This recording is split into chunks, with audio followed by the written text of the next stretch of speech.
দ্বিতীয় বিশ্বযুদ্ধের সময়কার যেই বেসগুলি বা বিমান ওঠানামার যে জায়গাগুলি, এগুলি বাংলাদেশেও আছে, ভারতেও আছে। কেন ভারতের টেনশন? ভারত, বাংলাদেশ, ভুটানের মধ্যে একটি ত্রিপক্ষীয় চুক্তি প্রয়োজন, যা এখনো সম্পাদিত হয়নি। লালমনিরহাটে আমরা কেন করতে নিলাম, এই জন্য তারা কৈলাসহরে করতেছে, এটা বলার তো দরকার নাই। সুপ্রিয় দর্শক, খবর সংযোগের নিয়মিত আয়োজন বিশ্ব সংযোগে আপনাদের স্বাগতম।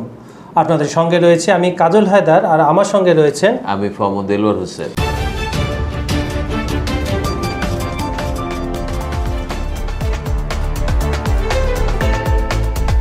দেলোয়ার ভাই, আজকে মূল অনুষ্ঠানটা শুরু করার পূর্বে আমরা গতকাল যে বিশ্ব সংযোগে লালমনিরহাট বিমানবন্দর এবং ভারতের এপিসোড করেছিলাম, প্রচুর ফিডব্যাক পেয়েছে দর্শকদের। তো দর্শকদের কিছু কমেন্টস এগুলো শোনায়, তারপর আপনি এগুলোর একটা ক্রিয়া প্রতিক্রিয়া দেওয়ার চেষ্টা করছেন। আচ্ছা, যাক, এটা ভালো। আচ্ছা, মোহাম্মদ হুমায়ুন কবির নামে একজন আমাদের দর্শক, উনি বলেছেন অবশ্যই লালমনিরহাটের বিমানবন্দর দ্রুত চালু করতে হবে। আপনাদের সুন্দর আলোচনার জন্য ধন্যবাদ। যার এই অংশটা পড়তে চাচ্ছিলাম না আমি, তারপরে পড়ে ফেলছি। নাসির ভাই নামে একজন বলেছেন বুঝতে পারছি ভারতের চুলকানি মিটে নাই। আচ্ছা, টঙ্গী সিটি একটা আইডি থেকে আসছে কথা, লালমনিরহাটে বিমানবন্দর চালু হবে, এতে ভারতের ভয় পাওয়ার কি আছে? সরকারের উচিত লালমনিরহাট বিমানবন্দরের পাশাপাশি ঠাকুরগাঁও বিমানবন্দর চালু করতে হবে। উনি আবার ওনার একটা আবদারও রাখছেন, আচ্ছা আচ্ছা, ঠাকুরগাঁওটা যেন চালু করা। আমরা তো এইটা একটু বলি, সেটা হচ্ছে কি, যেটা আমাদের কাছে ভাল লাগছে, গতকাল আমরা যে আলোচনাটা করতেছিলাম, আমরা আবার ইয়ার মধ্যে যাব, কমেন্টসে যাব, সেটা হচ্ছে যে বাংলাদেশের সক্ষমতাটা বাড়ানো হোক। এখন লালমনিরহাটে বিমানবন্দর এটা জায়গাটা পড়ে আছে, আগে ছিল, এটাকে যদি কর্মক্ষম করা যায়, এটা দিয়ে তো অবশ্যই আমাদের কিছু উপকার হবে। তো ঠাকুরগাঁতে যদি ঠাকুরগাঁও বিমানবন্দর চালু করলে অবশ্যই যোগাযোগের ক্ষেত্রে উপকার হবে, এটা তো অবশ্যই। আচ্ছা, শাহেদ হোসেন নামে একজন বলেছেন সর্বপ্রথম লালমনিরহাট এয়ারবেস চাই, উনি ডাইরেক্ট দাবি করেছেন। আচ্ছা আচ্ছা, ঠিক আছে। আচ্ছা, কুষ্টিয়া থেকে একজন বলছেন তাড়াতাড়ি চালু করুন, অপারেশন সিন্দুরের পরে অপারেশন ইন্দুর চালু করবে ভারত। এটা একটু হাস্যকর। না, ঠিক আছে, মানুষ তো আসলে এক ধরনের রিঅ্যাকশন দিবেই। আচ্ছা, হিমেল নামে একজন বলছে বাংলাদেশ সঠিক পথে চলছে, ডক্টর মোহাম্মদ ইউনূস সাহেব ও ডক্টর মোহাম্মদ খলিলুর রহমান আর যত দেশপ্রেম উপদেষ্টা সবাইকে আন্তরিক মোবারকবাদ জানাচ্ছে। উনি পুরো উপদেষ্টা মণ্ডলীকে সাধুবাদ জানিয়েছেন।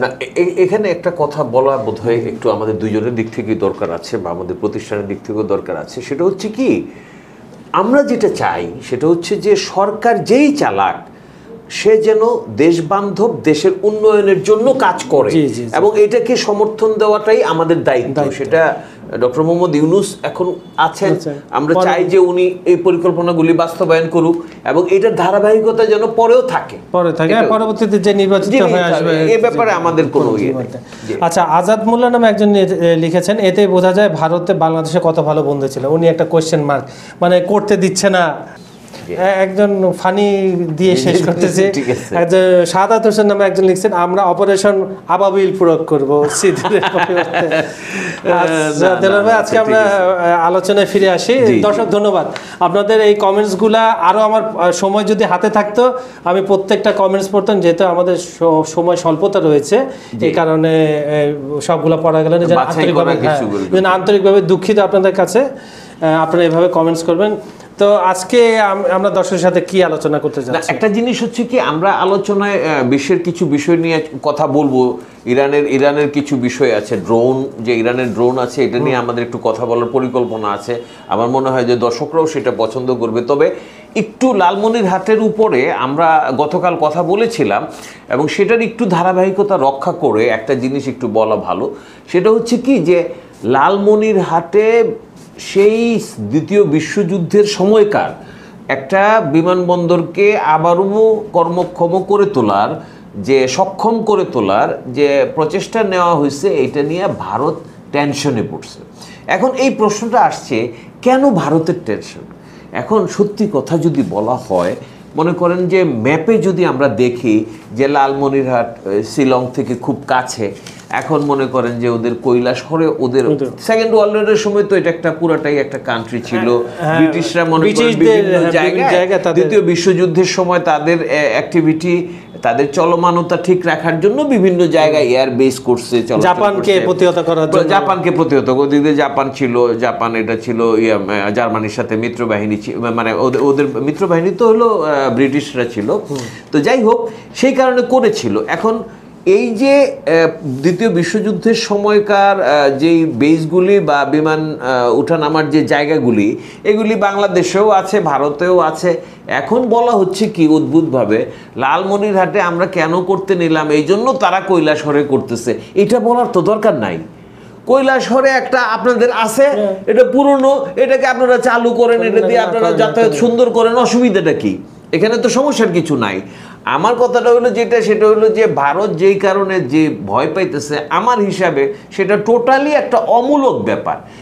আমরা যদি চিন্তা করি, ভারত যদি এইভাবে চিন্তা করে যে বাংলাদেশ একটা বিমানবন্দর করতে গেলে চীনারা ওইখানে এসে বৈশা যাবে, এটা তাদের টেনশনের জায়গা, এটা নিয়ে তারা ভয়ভীতি প্রদর্শন শুরু করবে, তারা বিভিন্ন রকমের উল্টাপাল্টা কথা বলা শুরু করবে, তাহলে তো ভাই আমরা কোথাও কিছু করতে পারবো না।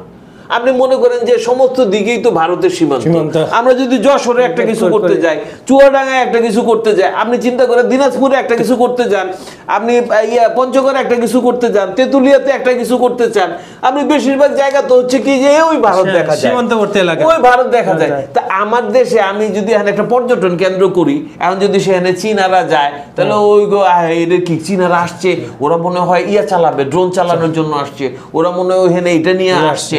বঙ্গোপসাগরে চীনারা যদি কোনো গবেষণা করতে যায়, দেখা যাবে যে এটা নিয়ে কথা উঠবে যে ওখানে ওরা কি করে। আরে ভাই, আমার কথাটা হলো যেটা, সেটা হলো যে আপনি যদি আপনার প্রতিবেশীর সাথে প্রতিবেশীর একটু সম্মান করতে শিখেন, তাদের সাথে সম্পর্কটা ভালো রাখেন, অসুবিধা তো কিছু নাই। আমার প্রশ্নের জায়গা হচ্ছে, তাহলে তো ভাই আমরা কোথাও কিছু করতে পারবো। আপনি কুমিল্লায় কি করবেন? আগরতলা। আপনি সাতক্ষীরায় কি করবেন? ভোমরা, ওদিক দিয়ে বন্দর। আপনি যশোরে কি করবেন? আপনি কোন জায়গাটা খুঁজে দিবেন? এখন আমাদের কাছে বলতে হবে যে আচ্ছা ঠিক আছে ভাই, জোর করে একটু দেখায় দেন আমরা কোন জায়গাটা উন্নতিটা করব। আমাদের কাজ, দেশের কাজ আমরা করতেছি, বিমানবন্দর বানাবো আমরা, ইউনিভার্সিটি বানাবো আমরা, এটা আমরা করব।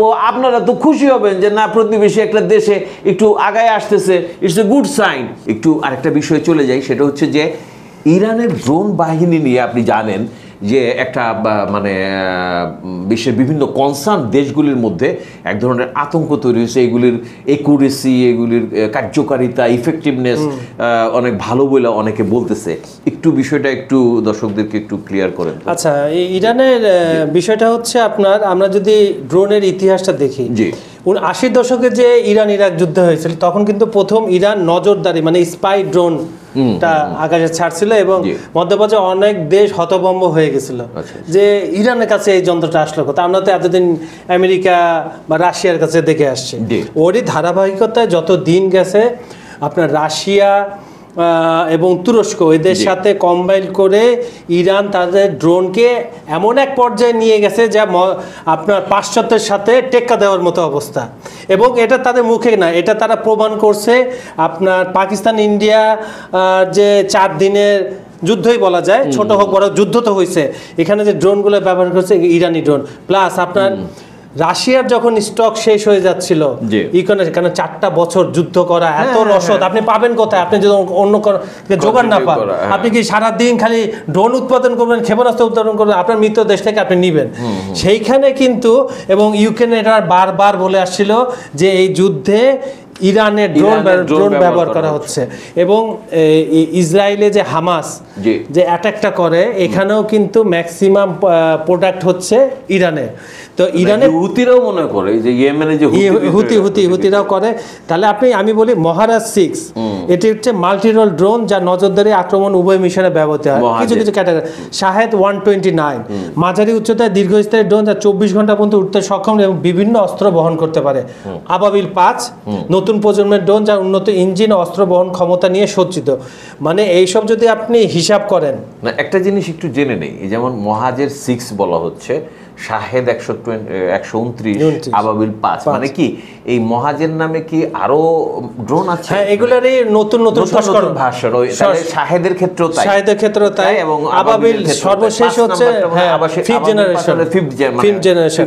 এবং এখানে আরেকটা ইন্টারেস্টিং হচ্ছে, ইরান তার ড্রোন প্রযুক্তি ব্যবহার করে বিভিন্ন অঞ্চলে প্রভাব বিস্তার করছে। এটা যেটা আমি বললাম আপনাকে, জানেন রাশিয়ার রপ্তানি তারা করে। শাহেদ 131 আর শাহেদ 136, এটা ইউক্রেন ওই যে যুদ্ধে সংঘাতে ব্যবহার করেছে। আবার মধ্যপ্রাচ্যের এর প্রভাব কিন্তু বলতেছে যে আপনি যেটা বলে হিজবুল্লাহ, হুতি, ইরানি ড্রোন, ইরানের সমর্থিত আছে। আর 2025 সালে ইরান তার প্রথম ড্রোন ক্যারিয়ার শহীদ বাঘেরি উদ্বোধন করে, যা সমুদ্র ড্রোন মোতায়েনের সক্ষমতা বৃদ্ধি করেছে। মানে আপনার জলপথে জি মানে ওইটা হলো ড্রোনগুলি ক্যারি করবে থেকে শহীদ বাঘেরি হচ্ছে ওইটা আপনার ফ্লিটে আপনি বহন করবে, ওখান থেকে আপনি যে কোনো দেশে এটা। এখন উন্নত বিশ্বে কি হয়, আপনার সেনা বাহিনী, পদাতিক বাহিনী কিন্তু পরে যায়। প্রথমে এয়ার স্ট্রাইক হয়, এয়ার স্ট্রাইকও পরে হয়, প্রথম ড্রোন দিয়ে হয়। ড্রোন হচ্ছে আপনার মানুষের কোনো জানমালের ক্ষয়ক্ষতি হলো না আপনার পক্ষে, আপনি আমরা ড্রোন চালাবেন, আপনার কোনো ক্ষতি হবে না, ক্ষয়ক্ষতি আমার হবে যেটা আমার দেশে পড়বে। কিন্তু ড্রোন তো হচ্ছে একটা অটোমেটিক, আপনি রিমোট কন্ট্রোল মারণাস্ত্র। আপনি একটা রিমোট কন্ট্রোল রুমে বসে আছেন, এই চেম্বারে বসে আছেন, আপনি দেখতে পাচ্ছেন ক্যামেরা সাথে কোথায় গুগল ম্যাপের মধ্যে সাইন দিয়ে লেজারের দিয়ে টার্গেট করে ওই টার্গেট অনুযায়ী আপনি ক্ষেপণাস্ত্র। যেহেতু ড্রোন আর আপনার সামরিক যে বিমান ফাইটার জেট, এটার মধ্যে পার্থক্য হলো একটাই, একটা হলো মানব চালিত আর আরেকটা বিষয় হচ্ছে যেটা মানব চালিত। আমি ফাইটারের কথা বলি, প্রচুর পরিমাণ এক্সপ্লোসিভ ক্যারি করতে পারে। আর ড্রোনটা একটু যেহেতু সাইজ অত বড় না, সীমাবদ্ধতা কিছু আছে, কিন্তু নিরাপদ। ওই যে মানব আপনার সোলজার মনুষ্যহীন যেহেতু একটা ফ্লাইট, এই জন্য আধুনিক বিশ্বে এখন আপনি দেখবেন যত যুদ্ধে ড্রোন ওয়ার বলে, ইন্ডিয়া পাকিস্তানে কিন্তু এটা হয়েছে ড্রোন ওয়ার। ওরা তো ড্রোন নামাইছে ইউক্রেনের সাথে রাশিয়ার ড্রোন, মানে ড্রোনটা এখন আপনার ওই মনে আছে নিশ্চয়ই মধ্যপ্রাচ্যে ইরাকি সময় আব্রাহাম ট্যাঙ্ক খুব নাম করছিল। সেই ক্ষেত্রে আধুনিক যুগে ড্রোনটা হচ্ছে একটা অগ্রগামী মারণাস্ত্র। আর এই মারণাস্ত্রের ভয়ে আপনার কাঁপছে আমেরিকা সহ আপনার যা বলেন ইসরায়েল সব অনেক দেশ, কারণ এরা সক্ষমতা, এদের রেঞ্জ মানে আমেরিকা কি ভাবছিল যে এতদিন তাদের নিষেধাজ্ঞার মধ্যে রাখছি, এরা মনে হয় তেমন কোনো কিছু সিগনিফিকেন্ট টেকনোলজির দিক দিয়ে অতটা আগায় নিতে পারে না। কিন্তু ইরান, তুরস্ক এবং রাশিয়া তার মিত্র, তাদের সহযোগিতায় টেকনোলজি নিয়ে নিজেদের উদ্ভাবনী শক্তি দিয়ে এটাকে অনেক দূর পর্যন্ত নিয়ে যেতে সক্ষম হয়েছে। এটার একটা আতঙ্ক তৈরি হয়েছে, ইমপ্যাক্ট আছে, কারণ হচ্ছে এটা তো ব্যবহার হচ্ছে।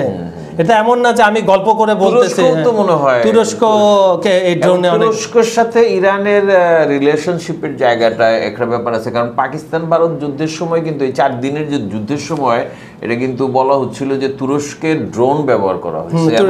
তুরস্ক শুধু ড্রোনই দেয় নাই, তাদের ম্যান পাওয়ারও দিছে, ওইগুলো অপারেট করার জন্য কিছু ম্যান পাওয়ারও তারা দিয়েছে। এগুলো ইন্ডিয়া বলে থাকতেছে। জি আমার যে অ্যানালিসিস বা কাজল ভাইয়ের যে অ্যানালাইসিস, আমরা যে অ্যানালাইসিস করি, বিশ্লেষণ করি, সেই অ্যানালাইসিসটা আপনাদের অপছন্দ হতে পারে, আপনাদের মনের মতো নাও হতে পারে, অথবা ভুলও হতে পারে, সত্যি কথা। কিন্তু এখানে একটা জিনিস শিওর, সেটা হচ্ছে যে আমরা কিন্তু কোনো ভুল ইনফরমেশন দেই না। যেই সাংবাদিকতাটা ভারত খুব ব্যাপকভাবে করে, একটা হাইপ তোলার জন্য একটা ভুল ইনফরমেশনকে নিয়ে তারা অনেক আলোচনা অ্যানালাইসিস করে, আসলে ভিত্তির জায়গাটাই থাকে ভুল। আমরা কিন্তু কখনোই সেই কাজটা করি না। আমাদের সমস্ত ইনফরমেশন খুব বেশি আমরা চেক করি, বিভিন্ন মাধ্যম থেকে পাওয়া সেগুলি ক্রস চেক করে সেই ইনফরমেশনের ভিত্তিতে আমরা আলোচনা করি। আমাদের সঙ্গে থাকবেন, আমাদের অ্যানালাইসিস ভালো লাগলে ধন্যবাদ জানাবেন। তো অবশ্যই পাশাপাশি যদি কোনো জায়গায় আমাদের ভুল হয় আমাদের বিশ্লেষণে, সেটাও আমাদেরকে ধরিয়ে দেবেন, আমরা চেষ্টা করব সেই অনুযায়ী আমাদেরকে শুধরে নিতে। ধন্যবাদ আজকের মতো সবাইকে। ধন্যবাদ সবাইকে।